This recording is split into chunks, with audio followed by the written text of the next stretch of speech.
Bonjour à tous, c'est le grand JT des territoires de l'été. Bienvenue dans chaque édition.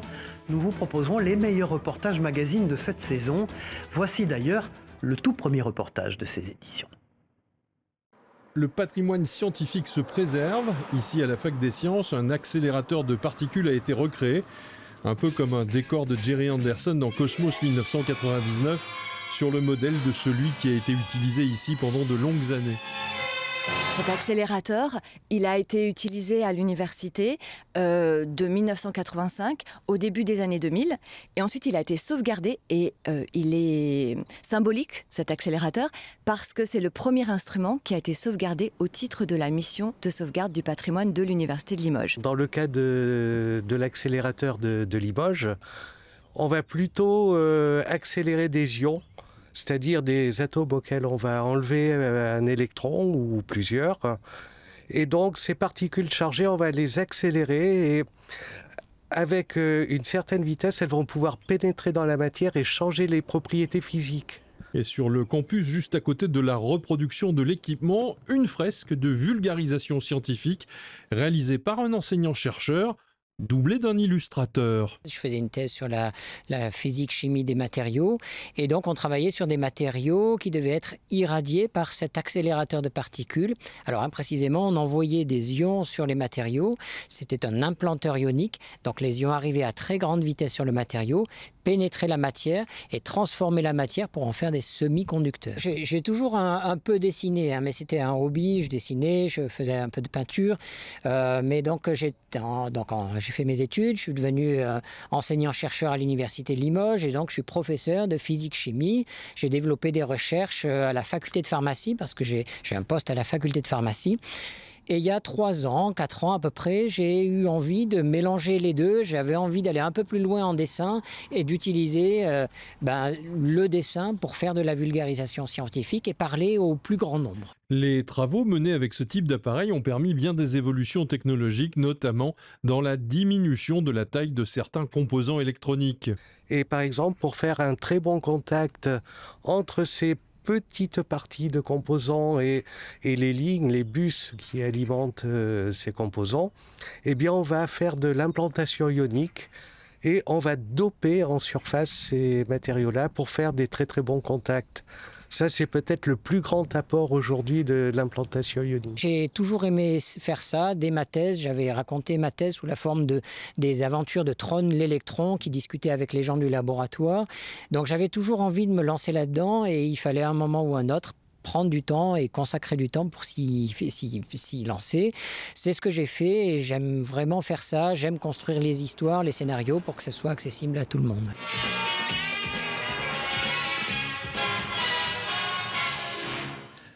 Voilà, et puis c'est un nouveau remède contre la maladie d'Alzheimer que nous allons vous présenter, l'équithérapie qui permet de soigner des patients grâce aux chevaux. Une prise en charge atypique qui présente des effets spectaculaires, vous allez le voir. Chaque semaine, dans les Bouches-du-Rhône, ce groupe accompagne des centaines de personnes grâce à cette nouvelle pratique. Rudy Dahan est allé à leur rencontre pour notre partenaire de la Provence. Regardez. Impeccable. Est-ce que vous vous rappelez la deuxième étape du parcours ? Il faut faire le slalom. Le slalom, c'est ça. L'équithérapie pour prendre en charge les patients atteints de la maladie d'Alzheimer. C'est ce que propose l'association ECUS, qui reçoit chaque semaine 4 patients adressés par France Alzheimer, avec un accompagnement spécifique dispensé autour du cheval par des équithérapeutes. ECUS, c'est une association qui a 36 ans d'existence et qui propose de la thérapie avec le cheval. Il y a tout un cadre qui est mis en place. Le fait que ce soit chaque semaine, tous les 15 jours, avec la même thérapeute, trouver ses repères et peut-être solliciter la mémoire ou en tout cas solliciter tout ce qui est de l'ordre du cognitif. Une méthode d'équithérapie pensée selon chaque patient, dont la récurrence chaque semaine permet de voir l'évolution de chacun, la présence du cheval permettant un apaisement du patient presque immédiat pour la plupart. L'idée, c'est de leur proposer un cadre avec la nature et surtout d'utiliser le médiateur cheval pour venir travailler dans plein de domaines différents. Donc on travaille aussi bien sur le plan moteur que sur le plan cognitif, mais aussi toute la sensorialité du cheval, puisque vous avez vu qu'il y avait tout le temps du pansage qui est très importante. Impeccable! À la première séance, il était même sur, comme on dit, un petit nuage. Il espérait être repris pour les prochaines séances. Et quand il sort de cette séance, il a un apaisement total.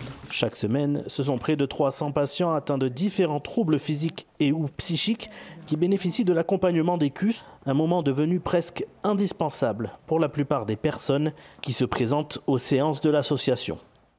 Dans le Val d'Oise, un garage d'un nouveau genre s'est implanté, le Méca Club. Il permet aux passionnés de mécanique d'utiliser les 1300 mètres carrés d'atelier comme une salle de sport grâce à une formule d'abonnement. Cette enseigne unique en France a déjà fait plus de 200 adeptes. Les détails avec la rédaction de Via 95. Être abonné à un club de mécanique comme à une salle de sport, c'est le concept unique en France du Méca Club. Avec ses 15 box tout équipées, installés dans un atelier géant de 1300 mètres carrés, les passionnés de mécanique peuvent venir entretenir leur voiture ou leur moto toute l'année. Vous prenez un abonnement, vous avez accès à une partie de l'atelier en illimité, du mardi au dimanche de 10h à 20h.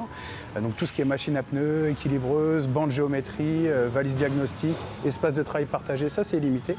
Et puis il n'y a que les heures de pont qui sont soumises à organisation. Et donc pour ça on a différentes formules avec plus ou moins d'heures de pont à consommer dans l'année.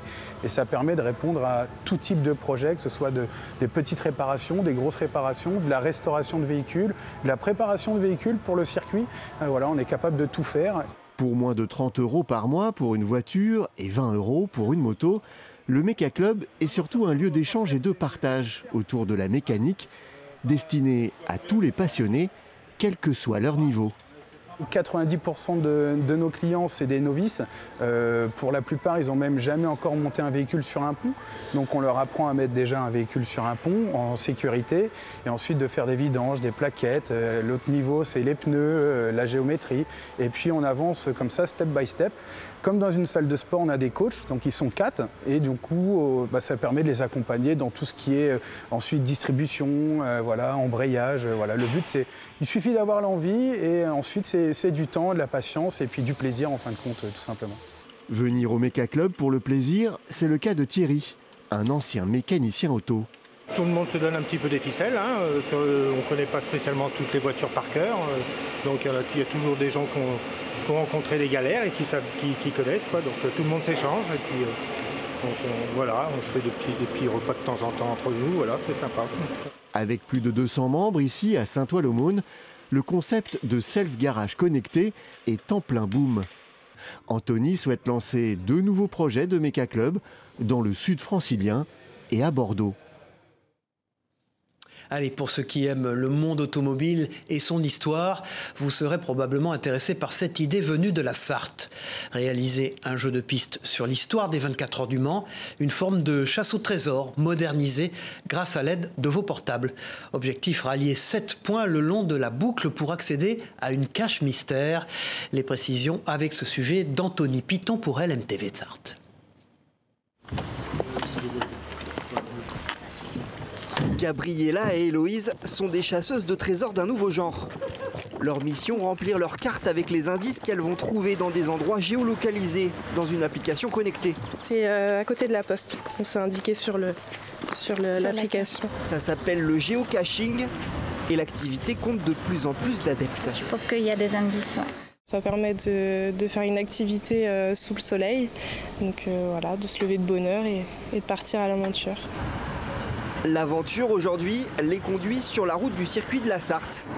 À différents endroits, des boîtes permettent de découvrir des pans de l'histoire automobile et parfois des objets laissés par d'autres joueurs. On a des petits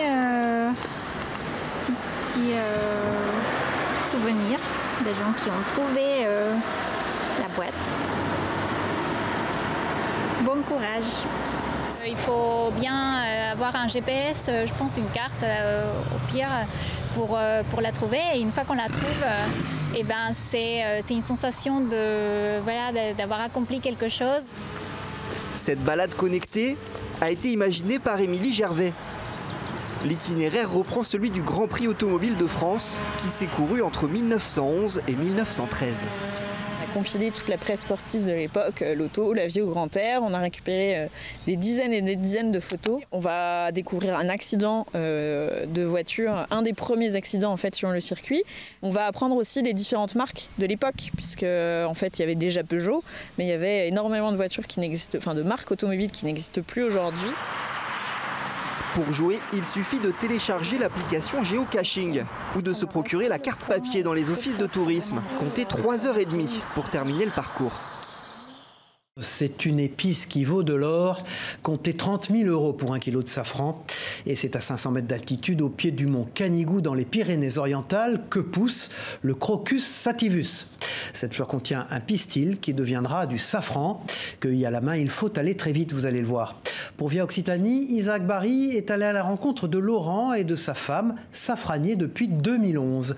Ils vendent la précieuse épice aux plus belles tables du département des Pyrénées-Orientales. Regardez.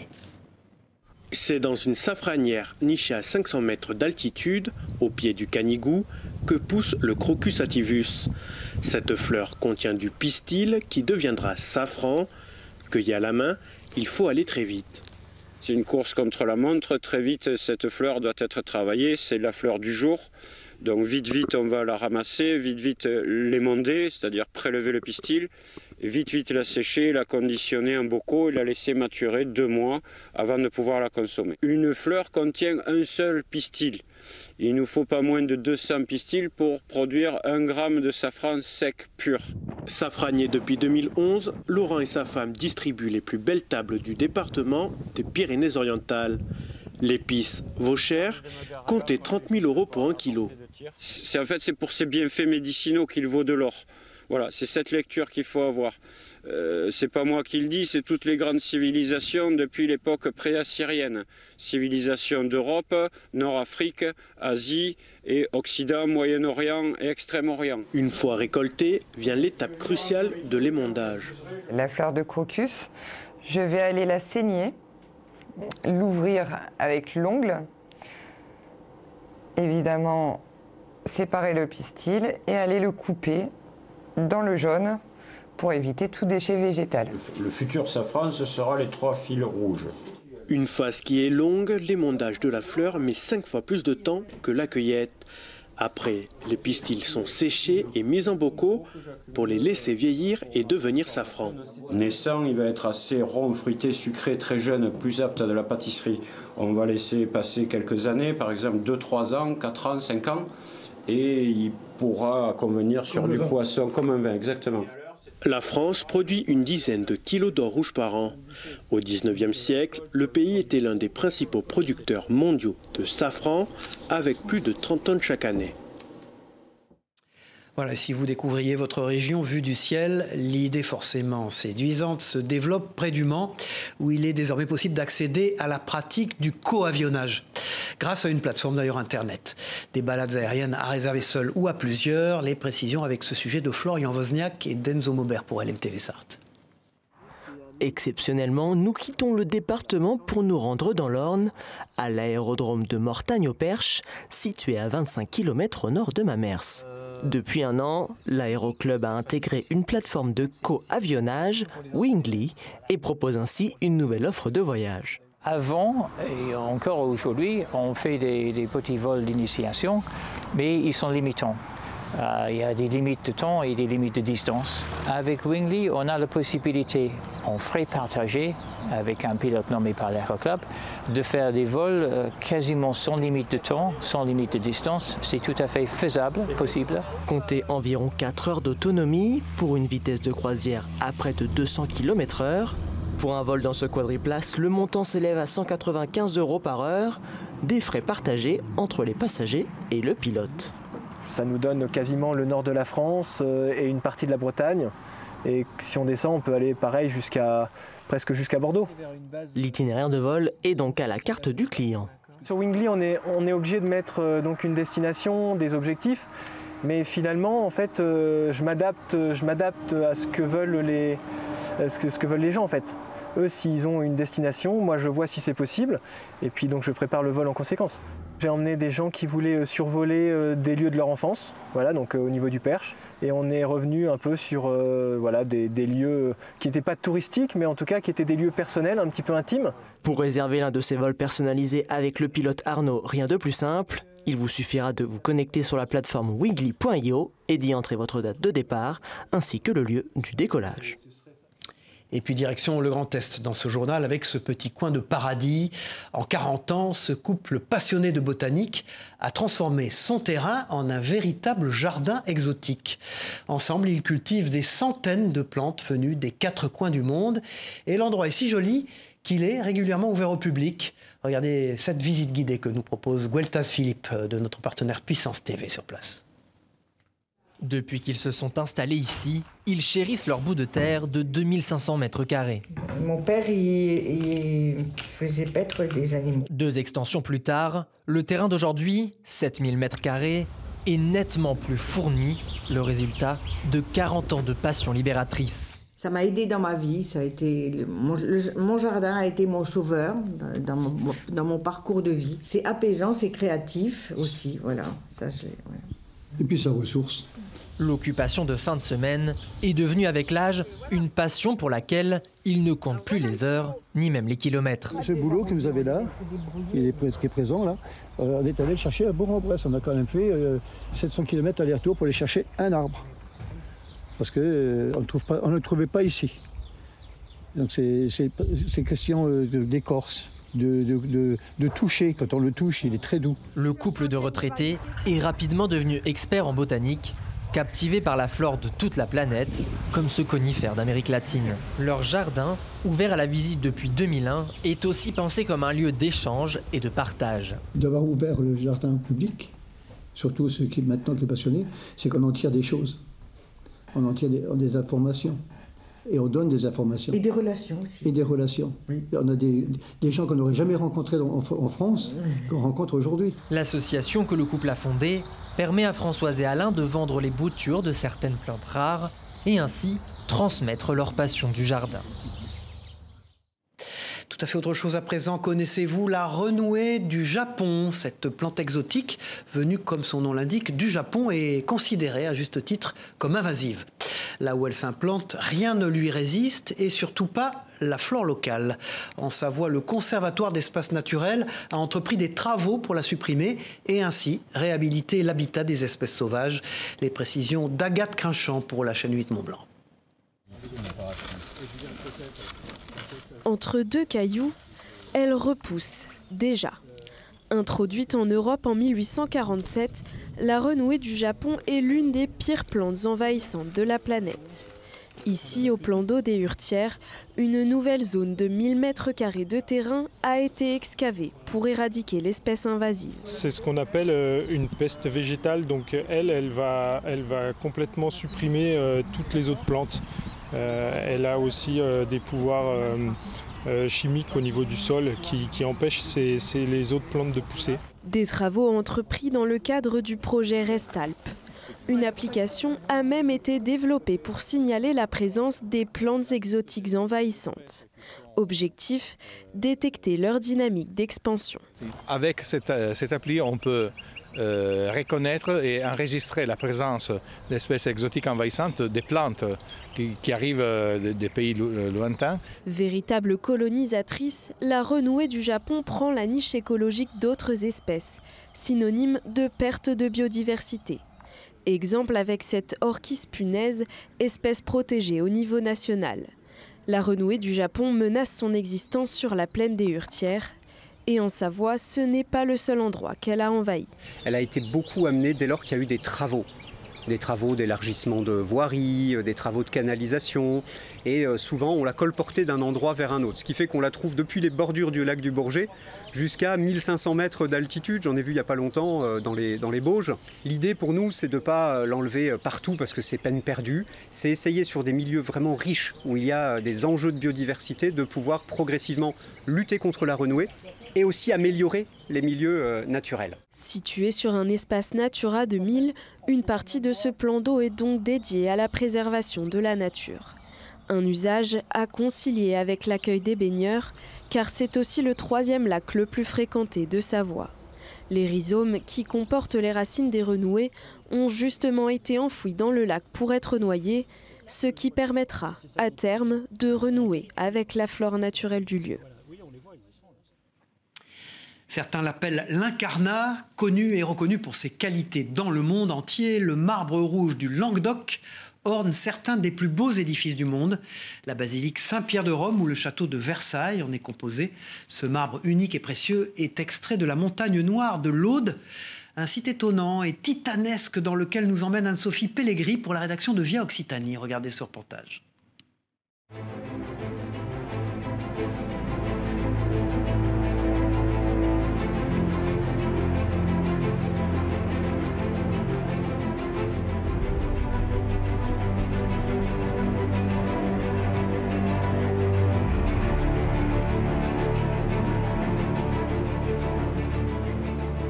L'exploitation du marbre, c'est aussi un combat de l'homme avec la nature, d'où il tire de quoi magnifier l'homme.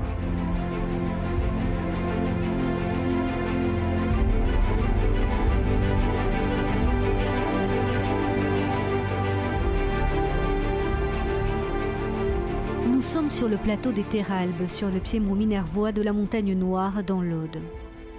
C'est d'ici que proviennent les marbres qui ornent le Grand Trianon à Versailles et la plupart des édifices religieux et maisons bourgeoises d'Occitanie.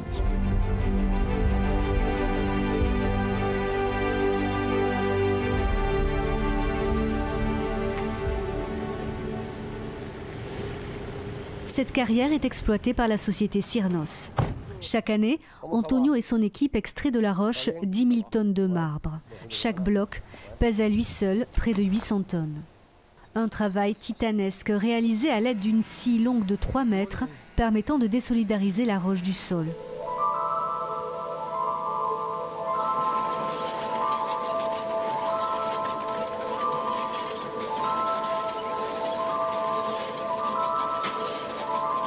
Au sommet, une foreuse perce la roche haute de 15 mètres afin d'y glisser un câble. Ce câble est composé de diamants qui permettent de découper la paroi. Il faut y ajouter de l'eau, car sans eau, il est impossible de découper. On glisse le câble du haut de la paroi jusqu'en bas, on le tire jusqu'au milieu de la place. Ensuite, on met la machine en marche sur les rails. Tout doit être en place au bon alignement et que la paroi soit toujours ouverte. Tiraillé par cette machine, c'est le câble qui tranche la roche. Le final est son détachement impressionnant. En 2020, une touriste a filmé la chute d'une plaque de marbre dont les blocs étaient destinés à la rénovation de la basilique Saint-Pierre de Rome. Ça bascule. Oh là là là là. Oh, ça tombe. On appelle cette pierre l'incarnat ou marbre rouge du Languedoc. Le marbre le plus prestigieux et le plus connu en France. Grâce à la proximité du canal du Midi, l'incarnat s'exporta dans toute l'Europe, très apprécié par Louis XIV et notamment l'Église, qui voyait dans la pierre la couleur rouge de la Passion du Christ, associée au blanc, symbole de pureté. Mais il n'est pas le seul type de marbre que renferment les carrières de Cosne. Il y a le turquin, le gris, le cervelas. Au total, 17 faciès se déclinent et s'étendent dans le Minervois sur 16 km, parcourant les communes de Cosne, Villeneuve et Féline. Sous chacune d'entre elles, c'est près de 400 mètres de couches de marbre qui reposent. Le résultat d'une histoire géologique qui débuta il y a plusieurs millions d'années, lorsque la Montagne Noire n'était qu'un amas de récifs. Il y a 400 millions d'années, à l'emplacement où nous sommes ici, il y avait la mer, il y avait un océan.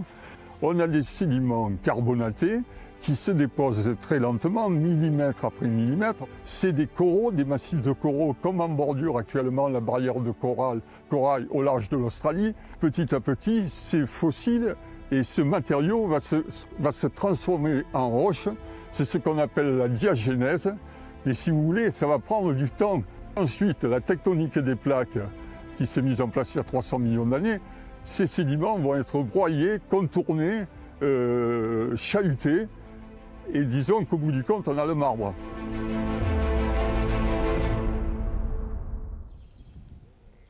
Si le marbre de Cône a été rendu accessible à l'homme, c'est grâce à l'érosion de la montagne qui mit au jour cet affleurement. L'Incarnat est la seule carrière exploitée de Caunes-Minervois, mais 23 carrières alentour, abandonnées quant à elles, sont le témoignage d'un savoir-faire qui remonte au néolithique. Comment travailler?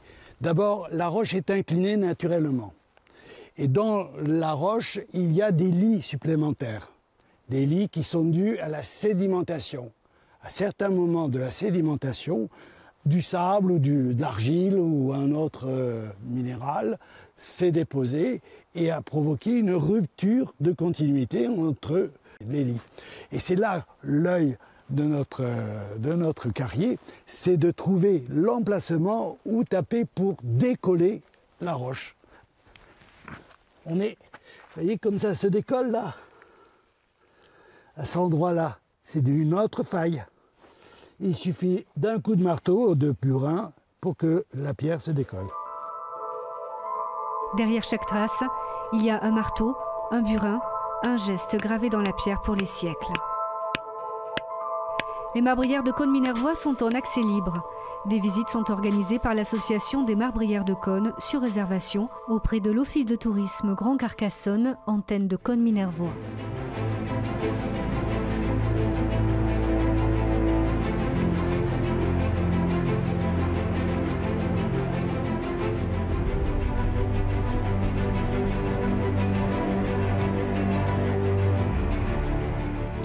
Voilà, c'est la fin de ce grand JT des territoires. Merci de nous avoir suivis. On se retrouve très vite pour une prochaine édition. Au revoir à tous.